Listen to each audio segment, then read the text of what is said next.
Shalom. First and foremost, I want to give all praises, honor, and glory to Yahweh, Bahasham, Yahushai, Bahasham, Rechak Kodash. Double honors to the elders and the apostles of Great Millstone, and peace and blessings to the elect. And today we're going to go into the book of Judith, the second chapter. And in the 18th year, the 20th day of the first month, there was talk in the house of Nebuchadnezzar, king of the Assyrians, that he should, as he said, avenge himself on all the earth. So after he had defeated Arphaxad, basically they started talking about how, didn't you say you were gonna get revenge on all those nations that refused to come join you in the battle? So he called unto him all his officers and all his nobles, and communicated with them his secret counsel, and concluded the afflicting of the whole earth out of his own mouth. So he basically set the order and the decree, like, all right, we're gonna do this. All right, this is what it's gonna be. Then they decreed to destroy all flesh that did not obey the commandment of his mouth. And when he had ended his counsel, Nebuchadnezzar, king of the Assyrians, called Holofernes, the chief captain of his army, which was next unto him, and said unto him, next unto him, meaning he was like second in command, and said unto him, Thus saith the great king, the Lord of the whole earth, Behold, thou shalt go forth from my presence, and take with thee men that trust in their own strength, of footmen 120,000. So basically men that are like, they about that life, right? Warriors. And the number of horses with their riders, so horsemen, 12,000. And thou shalt go against all the west country, because they disobeyed my commandment. And thou shalt declare unto that they prepare for me earth and water. For I will go forth in my wrath against them, and I will cover the whole face of the earth with the feet of mine army. Meaning he's going to send his armies into all the areas where they are. Okay, and then destroy them and conquer them. As he already had dominion over them, but he was gonna avenge himself on them. And I will give them for a spoil unto them, unto his army, so that their slain shall fill their valleys and brooks, and the river shall be filled with their dead till it overflow. And I will lead them captives to the utmost parts of the earth. Thou therefore shalt go forth. Thou therefore shalt go forth and take beforehand for me all their coasts. And if they will yield themselves unto thee, thou shalt reserve them for me till the day of their punishment. So if they don't resist and they surrender, then then you preserve them till I put upon them a suitable punishment that doesn't involve killing them. But concerning them that rebel, let not thine eye spare them, but put them to the slaughter and spoil them wheresoever thou goest. So kill them.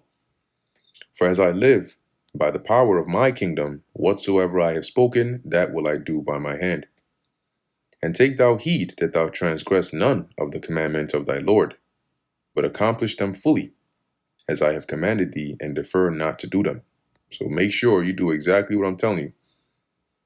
Then Holofernes went forth from the presence of his Lord, and called all the governors and captains, and the officers of the army of Ashur, which is the Assyrians.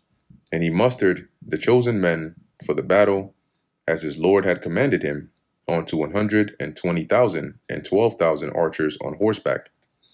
And he ranged them as a great army is ordered for the war. So he basically set them up in formation.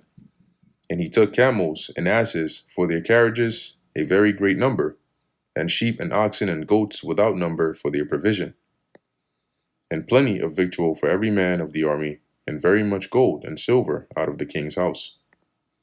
Then he went forth in all his power to go before King Nebuchadnezzar in the voyage, and to basically that campaign to accomplish the mission that he was sent to do, and to cover all the face of the earth westward with their chariots and horsemen and their chosen footmen.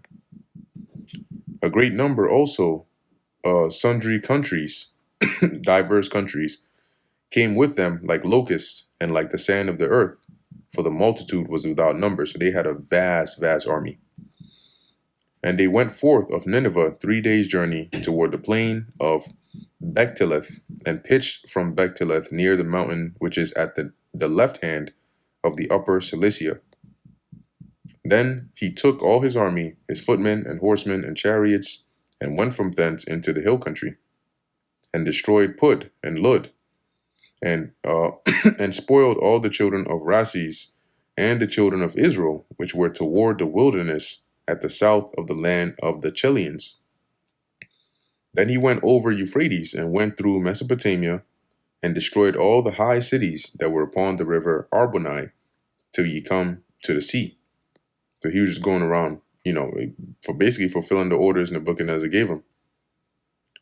And he took the borders of Cilicia and killed all that resisted him, and came to the borders of Japheth, which were toward the south over against Arabia. He compassed also the children of Madian, which are the Midianites, and burned up their tabernacles and spoiled their sheepcotes, which are the places where they kept their sheep. And he went down into the plain of Damascus in the time of wheat harvest, and burnt up all their fields, and destroyed their flocks and herds. Also he spoiled their cities and utterly wasted their countries, and smote all their young men with the edge of the sword. Therefore the fear and dread of him fell upon all the inhabitants of the sea coasts, which were in Sidon and Tyrus, and them that dwelt in Shor and Osina, and all that dwelt in Gemnaan, and they that dwelt in Azotus, which is Ajalon, and what's the name of this place? Slakia. Azotus being Ashdod, and Ascalon being Ascalon. Yeah, Ashdod and Ascalon. Feared him greatly, and those are actual cities in the land of Palestine. And that brings us to the end of the book of Judith, the 2nd chapter. Lord willing, that was edifying to the elect. In closing, I want to give all praises, honor, and glory to Yahweh, Bahasham, Yahweh Shai, Bahasham, Rcha Kodash. And until next time, Shalom.